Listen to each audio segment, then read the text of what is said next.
All right, guys. So if you enter your day not knowing what you need to do that day, you're going to waste a ton of time. So what I do is I have a little to-do list type app on my phone that I go into the night before. I plan everything out for the next day, and then I just knock them out one at a time. And it's amazing how much more you get done. It's just unbelievable when you have everything in front of you and you're like, all right, so I got to get these things done, and that's my day. That's the beauty of freelancing.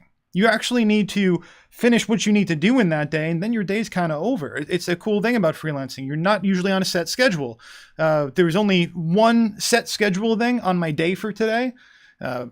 Generally, I take a few days off between projects. That's where I am because I want to be able to catch up on mixes and so on. So that's where I'm sitting right now. So I only have a quick lead guitar session because I have to add a few parts to finish up a different record where I want to put some leads here and there before I get to the mixes. So I have one lead guitar session at like 5 today. But I'll take a picture, I'll do this on the screen, and you'll see it's very simple. I just lay out my day, I put it in order, and then I attack it one thing at a time.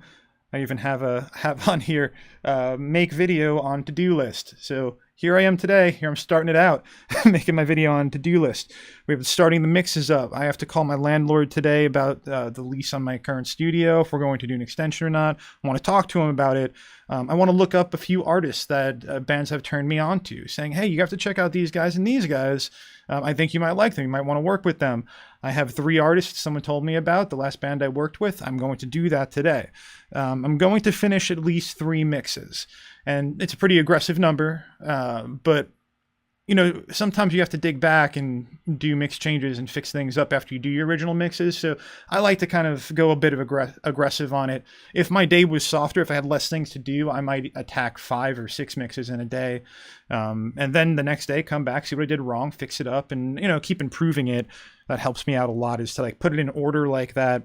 Then I have to call up a band. I have just the abbreviation of their name about this weekend's start time.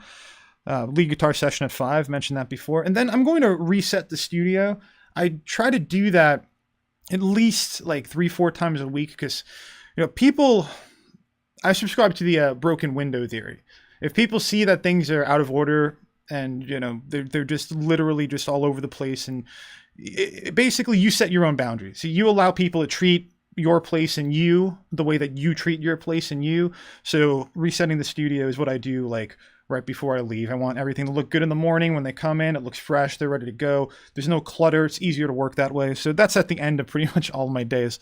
And then I'm going to research a video topic for tomorrow. And while I click these things off through the day, I feel like I'm getting a lot done.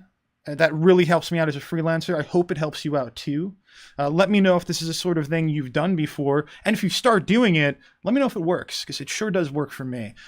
Please follow us on Facebook. Please subscribe on YouTube. Share with your friends. Tell your friends. And I will talk to you soon.